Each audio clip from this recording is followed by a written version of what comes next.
Good morning, everyone. Let me first of all thank the organizers of this fascinating conference, and especially Susan Nyman, for convening us all. And let me say that Avrum and Omri and I did not conspire to have three talks that have so much overlap between them, but it happens, I guess, partly because we all come from the same geographical space, that there will be some overlap. Today I'll try to talk about anti-Semitism in history and politics, and you will excuse me for also providing a bit of a historical background as well as bringing it up to date. The highly politicized current debate over defining anti-Semitism suffers, to my mind, from a profound lack of historical perspective. Like many previous debates about anti-Semitism, it reflects the politics of the moment much more than the historical record. As usual, the feuding camps are divided by their irreconcilable positions.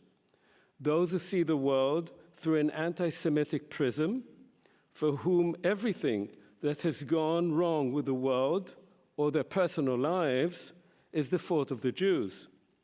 And those who see the world through an anti-Semitic prism, for whom every critical observation of Jews as individuals or as a community, or most crucially, of the state of Israel, is inherently anti-Semitic. But what do we mean when we speak of anti-Semitism? Because of its long and complex history, anti-Semitism can only be understood by tracing its deep roots as well as its modern transformation.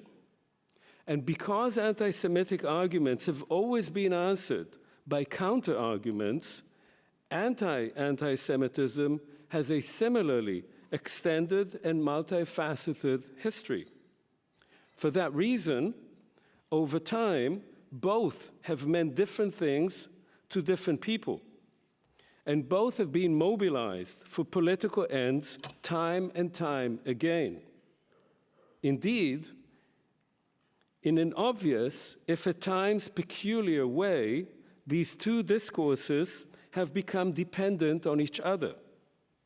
Historically, long before the term anti-Semitism was coined, anti-Jewish animus played a role not only in how Jews were perceived by others, but also in how Jews interacted with the world, and especially in the modern era, in how they perceived themselves.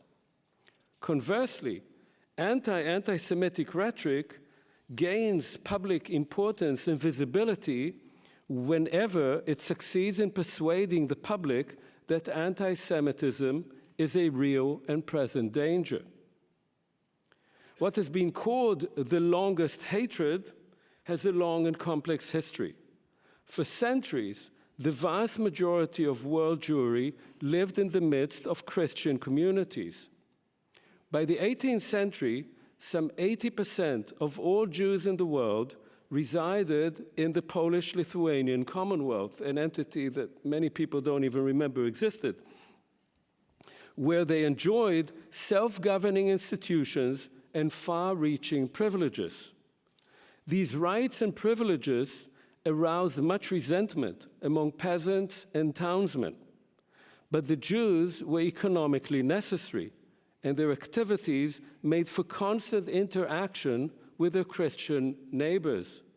The notion of the insulated shtetl, the Jewish city or town, was a myth and a literary trope, not a social reality. Nonetheless, Jews and Christians lived both together and apart. What set them apart was religious loathing and socioeconomic resentment on the part of Christians, and the clear and rigid boundaries set by Jewish communities to protect themselves from assimilation.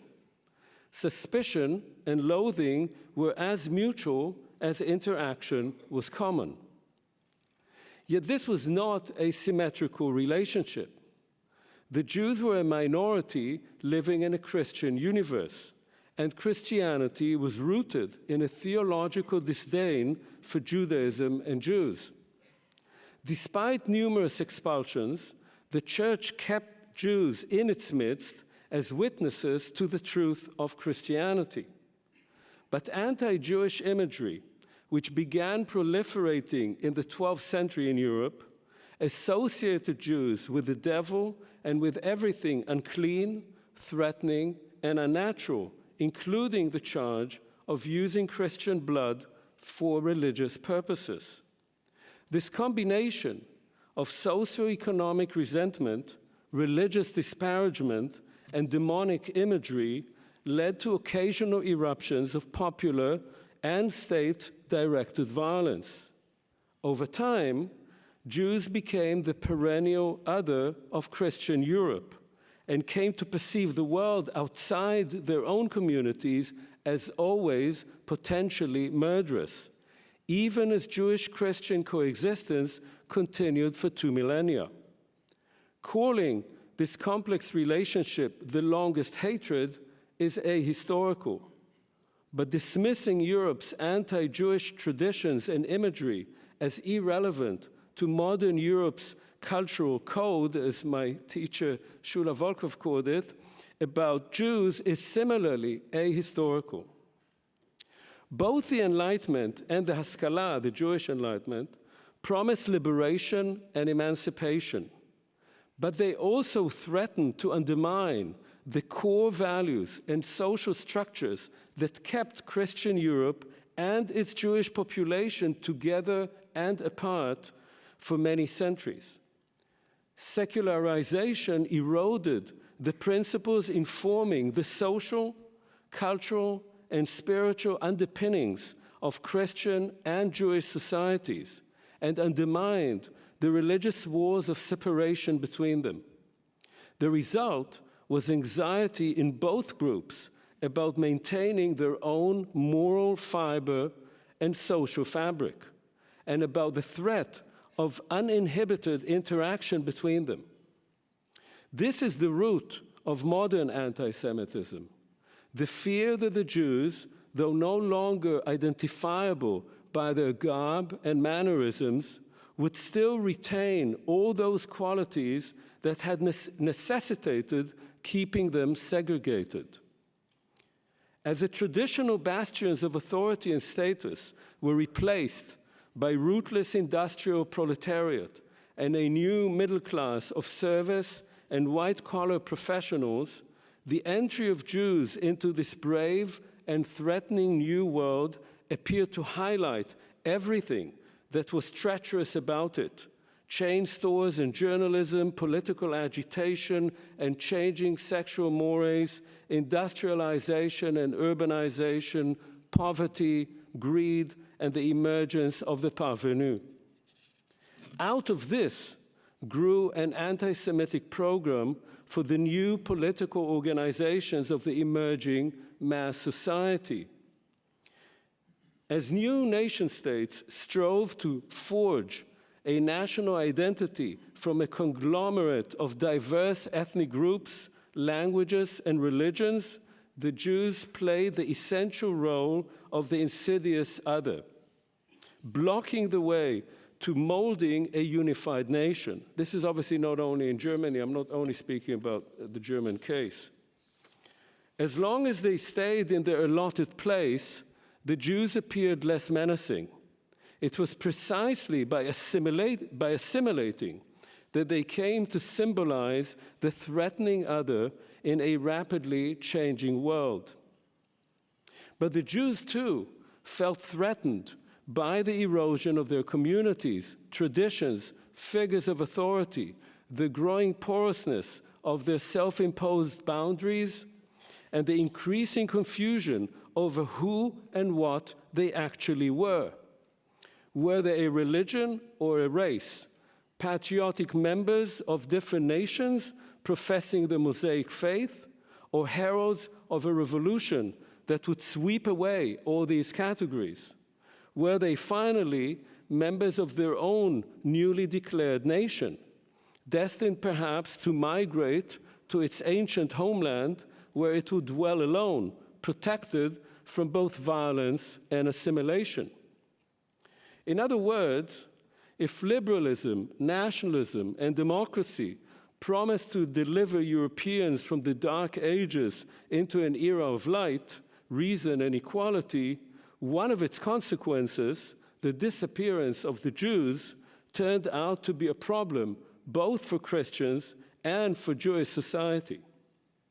From this point of view, modern anti-Semitism was a manifestation of a vast transformation in European society, which brought with it what liberal democracies cherish and their dark underbelly: intolerant nationalism, racism, xenophobia, populism, fascism, and communism. Anti-Semitism, a term of course coined only in the 1870s, is therefore a creature of its time. But it also always retained its anti-Jewish imagery, accumulated over centuries of theological propaganda and populist incitement and fear-mongering. This background is essential to understanding the dynamic of the Holocaust and to deciphering the current rhetoric about anti-Semitism and the State of Israel. Over the years, while some have argued that the Holocaust was the culmination of the above-mentioned longest hatred, others have insisted that the final solution resulted from a particular institutional dynamic in the Third Reich, the so-called functionalist theory, rather than an anti-Semitic ideology. It has been suggested that while Hitler was obsessed with the Jews, that was not the source of his popularity. And while the Nazis greatly enhanced anti-Semitic propaganda once they got into power, the regime spared the German public from the most gruesome aspects of the final solution. Conversely, in Eastern Europe, far from being spared, local populations greatly facilitated the implementation of mass murder by the thinly stretched Germans. Moreover, although the killing itself was less visible in Western Europe, there too the Germans found large numbers of willing collaborators within the police and bureaucratic apparatuses of many occupied or allied states. Was this merely a function of accommodation with the occupier, or was it also, if not mainly, a desire to be rid of local, and in the case of Western Europe especially, recent Jewish immigrant populations? The role of anti-Semitism in the Holocaust is also diminished by those arguing that the Holocaust was merely part of a general German colonial drive, making it essentially no different from other genocides perpetrated by European colonial powers. In this context, the specific nature of anti-Semitism appears irrelevant, as it can be put under the general heading of racism and the overall eliminationist dynamic of colonialism. However, if we consider the notion of a deprovincialized Holocaust integrated into the murderous history of colonialism, in the light of the widespread accommodation by European societies to the mass murder of the Jews, we might argue that what sets the final solution apart from this larger context is precisely the phenomenon of anti-Semitism and its deep pre-modern roots. There is no doubt that Nazi anti-Semitism was racist, and thus that the Holocaust was part, or the most extreme element of, Nazi racial policies. But the relative ease with which the Nazis set up and implemented this continent-wide undertaking, with massive collaboration by other state actors, often in states that had never adopted Nazism, yet had their own deeply rooted anti-Semitic traditions, indicates that the Holocaust cannot easily be depicted as just another colonial genocide. Indeed, to a significant extent, one can view it as an undertaking by large sectors of European society intended to cleanse the entire continent of the Jews, orchestrated and systematized by the Germans, but made so successful thanks to the multiplicity of willing, indeed highly motivated and self-interested collaborators. These collaborators, it must be stressed, should not be confused with those who collaborated with the Nazis on other matters. Especially in Eastern Europe, those resisting the Germans often shared with them, and resisting at a very high cost in many cases, often shared with them the urge to eliminate the Jews, whom they associated with communism, even as they fought against the occupiers to recreate their own independent, ethnically uniform nation states. And what about the Jews? For many of those who had adopted the message of the Enlightenment, emancipation, and growing assimilation, the way their societies turned against them was deeply shocking. World War I had already supplied many examples of how powerfully anti-Semitism ruled the minds of many of their comrades in arms, generals, and political echelons. The Judenzählung, the Jew count of 1916, was but one, albeit particularly fateful example. By the end of this historical cycle, stretching from the late 19th century to 1945, the very notion of emancipation and assimilation appeared to have died along with millions of murdered Jews. But all prophecies of doom and extinction notwithstanding, the three remaining major concentrations of Jews in the Soviet Union, the United States, and Israel each developed their own version of post-Holocaust Jewish existence, which included both powerful secularizing and modernizing trends, as well as a strong sense of Jewish identity.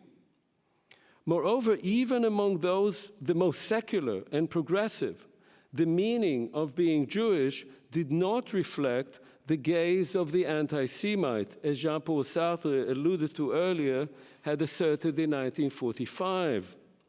It is certainly true that especially since the 1980s, and I wanted yesterday to remind us of Peter Novik's book from way back when on the Holocaust in America, already talking about that. We haven't invented anything here.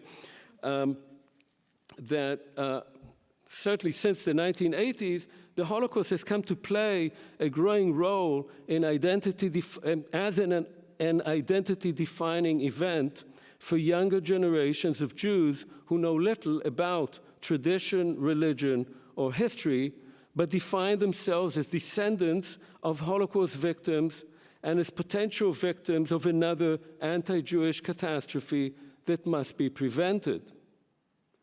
But I'd like to stress that this manner of catastrophic thinking has itself a long tradition, predating the Holocaust by many centuries, of Jews both anticipating catastrophe and feeling bound together by that very expectation, a closing of the ranks that preserved their existence and elicited enmity from neighbors. In this sense, it is not anti-Semitism in its modern version that connects Jews, but precisely the relationship between Jews and their environment, a relationship that the Enlightenment had promised and threatened to transform, which still binds even the most assimilated Jewish communities to each other, if they have not entirely ceased to see themselves as Jewish. But what of the other Jews, the multitudes who were touched by the Haskalah only in the sense that they protected themselves against it from the very beginning, not least by forming the vast Hasidic movement, whose other origins can be traced to the destruction wrought by the Cossack uprising of the mid-17th century, Bohdan Khmelnytsky. While contemporary Orthodox Jewry, in all its variety, has changed over time, its focus has remained on its own religious, traditional, social, and cultural practices. One might argue that such Haredi communities are outside the mainstream of modern Jewish life, or any modern life for that matter. But arguably, they represent much more clearly what is also at the heart of modern and assimilated Jewish communities throughout the world, namely a focus on being Jewish, however that is defined, rather than on being seen as Jewish by others. Such identity assertion may be performative or linked to faith and tradition, a cultural and historical preoccupation, or a matter of remaining in the fold through marriage and observance. But it is, I suggest, neither a function of anti-Semitism nor of the Holocaust, even if such identity performances become more visible, at times desperate, under real or perceived threats to the community as a whole. Yet this is not the entire story. Anti-Semitism as an assertion against Jews or as an assertion of threat by Jews continues to play an important role in contemporary politics. Here we must contend with the relationship between anti-Semitism and Israel defenders as well as its critics. The core Zionist view was always that a Jewish state was the only answer to anti-Semitism. This predates the Holocaust by decades. Zionism and anti-Semitism were products of the same period and the same anxieties about the impact of modernity on identity and existence. For Zionism, the only way to save the Jews was to bring them to a state of their own where there would be the overwhelming majority, a Jewish state. This would save them from extinction through either assimilation or violence. Once the Holocaust occurred, it appeared to Zionists, as well as to many non-Zionists and non-Jews, as the ultimate proof of that assertion. But of course, vast numbers of Jews in the diaspora remained in the diaspora after the Holocaust. While they have experienced periods of anti-Jewish policies and sentiments and varying degrees of assimilation, Jews remain a potent, creative, and generally secure ethno-religious group in the world, whose demise does not appear imminent. Conversely, Jews living in Israel have been subjected to a significant amount of violence throughout the state's existence. In fact, much of the state's own rhetoric in defending its policies and legitimizing its existence relies on the argument that Israel faces an ongoing existential threat. In other words, if Zionism was meant to save the Jews from future existential threats, the state it created roots its very sense of identity in an assertion of precisely such a threat. One reason for this ongoing threat, if one is to accept its reality, is the policy originally intended to remove it, namely the expulsion of most Arabs from what became Israel, which ensured a state with a Jewish majority. Since the core of the conflict is the demand of the Palestinians to return to their homes, which Israel perceives as a threat to its very existence, the Zionist dream of a safe home for the Jews has been transformed into a vicious circle of hostility and violence. Because of Israel's declared raison d'être as a haven and refuge for Jews, any recognition of its responsibility for creating the Palestinian refugee problem appears to undermine this image. By the same token, any substantive criticism of its policies and manner of creation is associated with the core motivation of modern anti-Semitism, namely the removal of the Jews.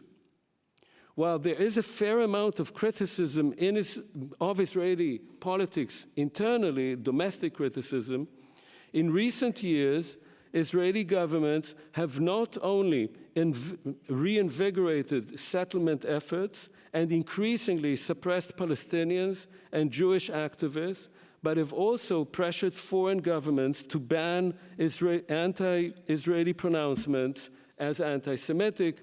And of course, I don't have to say more about this regarding the 2019 German Bundestag revolution against BDS. This is an unmistakable political use of anti-Semitism to justify the unjustifiable and to dress up legitimate concerns about Israeli policies as threats to its very existence. Successive Israeli governments have endeavored to persuade their own public that any concessions to Palestinians would spell the end of the state. This rhetoric is made more effective by decades of occupation, which have produced an image of Palestinians as inherently dangerous and deserving of fewer rights than Jewish Israeli citizens.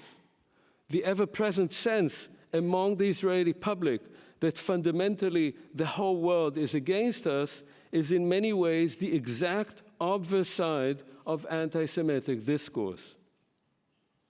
Yet there is another side to this too, which we would be wrong to miss. The fact that Israeli politicians cynically use anti-Semitism as a tool to justify their policies does not mean that anti-Semitism is dead and gone. In fact, in recent years, we have seen a troubling rise in anti-Semitic discourse and actions, and a growing sense that what had been taboo in the first post-war decades is now coming out into the open, exhibiting an evident sense of liberation in circles that hitherto had abstained from saying what they thought. To this is added an increasing tendency to associate Israel with old anti-Semitic stereotypes and a predilection to associate Jews wherever they live and whatever they believe with Israel and its policies. This kind of discourse adds fuel to the fire for those who reject any criticism of Israel, even as it sells itself as part of a general impatience with what is perceived as restraints on free speech and an imposition of political correctness. For many years after the Holocaust, especially in Europe, so-called salonfähig or respectable anti-Semitism was replaced with salonfähig philo-Semitism. These two discourses were mirror images of each other. This was already mentioned yesterday. And in not a few cases, those who became Judenfreundlich after the destruction of Nazism had a record of being Judenfeindlich before Hitler finally put an end to his life. This accommodation to the new post-war reality was necessary to facilitate the creation of a new liberal and democratic Europe. But it was also nothing more than a band-aid over a wound that had never quite healed, under which an entire arsenal of cultural and religious imagery festered, never quite unlinked from the recent memory of a continent-wide undertaking meant to create a world without Jews, a memory that contained moments of intoxication with power and domination, even if it necessarily remained unspoken beyond the family breakfast table and the local kneipe. Over time, this suppression on the one hand and the philo-Semitic happy talk on the other were overlaid by a hegemonic discourse of expiation and penitence for a sin that no one ever quite admitted to having personally committed. From one generation to another, the frustration and resentment that this contradiction produced remained under the surface, bursting out only occasionally and quickly being tamped down again, as in the case of the Historikerstreit in the mid-1980s and Martin Walser's 1998 speech complaining about the use of the Holocaust as a moral cudgel against the Germans. Can we expect that the thin crust over this murky wave might crack? The world we live in today seems to remember very little and to have forgotten nothing. There is now a new hankering for the good old days, but little memory of the rivers of blood that made them possible. Everywhere we see a growing and to some extent justified impatience with the political class, the politically correct, identity politics, and perhaps most important, with the ever-growing wealth gap and the fracturing of the social safety net, to which the terror of automation, climate change, increasing immigration, and refugees adds ever more fuel to the fire. This is a particularly good time for hate mongers and conspiracy theories. One of these conspiracy theories, most recently proposed by Dirk Moses in his German Catechism essay and the debate that followed it, has to do with the Holocaust, which Moses suggests was the cause and has served as the cover for much of the evil that has been perpetrated in the world, especially in the developing world, since the end of World War II. Because the 1948 United Nations Genocide Convention was agreed upon in the wake of the Holocaust and was largely crafted by several Jews traumatized by the extermination of their people and their families, he argues, its definition of genocide made it applicable only to events such as the Holocaust, that is, to events that were not only by its very definition unique, but that precisely for that reason could hardly be expected to recur. As a result, the UN's peculiar definition of the crime of crimes, then, endless atrocities are said to have been allowed to happen with little attempt to stop or punish the culprits. In other words, rather than putting a stop to atrocities, the UN Genocide Resolution gave them license. Most importantly, according to Moses, not only has Israel been protected from criticism by its widely accepted self-depiction as the Jewish response to the Holocaust, but it was also a primary beneficiary of this definition of genocide, crafted by a group of Zionists that appears to have intentionally made the Jewish state impervious to international justice. So here we are today, facing two false narratives that constantly energize one another. Israel and its defenders' argument that criticism of its policies is anti-Semitic only adds fuel to the anti-Semitic argument that Israel and the Jews are at the core of a conspiracy by the West against the rest, the rich against the poor, the colonizers against the colonized, the North against the South, and so forth.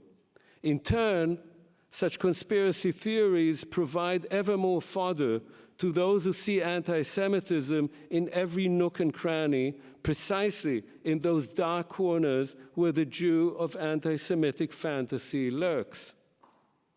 I think that we can break this spell, but in order to do so, we must speak truth to power. We cannot submit to the Israeli rhetoric that shuts down criticism as anti-Semitism, and we cannot submit to the sordid combination of political correctness, identity politics, self-victimization, and conspiracy mongering that is undermining the very fabric of open discussion and critical education. We must be willing to hear disagreeable views, but we must also have the courage to stand up to them. Above all, we must insist on truth and facts. A good place to start is to expose the lies about Jews and anti-Semitism spouted so generously by both sides. Thank you.